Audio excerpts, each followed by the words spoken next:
Novembri viimasel nädalavahetusel toimus Lõunamaakaitseringkonnas õppus Sibul. Reede õhtul liikusid motoriseeritud kolonnid Tartu, Põlva, Võru, Valga ja Sakala kaitseliitlastega oma positsioonidele. Õppus oli alanud. Sellel aastal aga teisiti. Selle aastal Sibulal oli teisiti see, et iga malev tegi oma maakonnas ehk oma territooriumil. Sõdur sai lahinguid pidada selles alas, kus ta justkui ka meil siis vaja on, kui kriisiaeg on.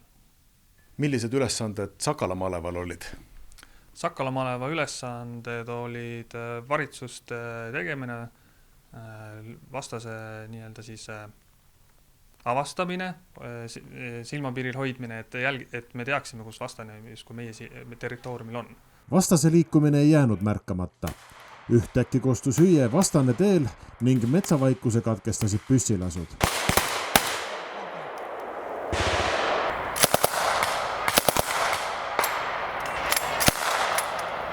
Siin-seal kostusid hüüded, plahvatasid granaadid, teel liikusid soomukid. Raadioeetris kõlasid korraldused. Kas sa saad vasakule suruda 1-9 ennast appi vasakule tiivale? Ja saan. Ma tegele sellega ja las 2-9 võtab sinu positsioonid üle.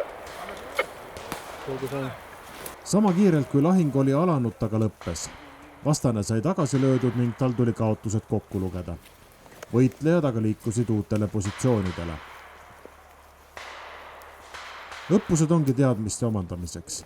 Mida õpiti, mida saaks paremini? See on hea küsimus, see tuleb kindlasti järgi mõelda veel. Kiirelt öeldes ma arvan, et kindlasti oleks vaja treenida veel lisaks üksuste vahelist koostööd ja ka info liigutamist.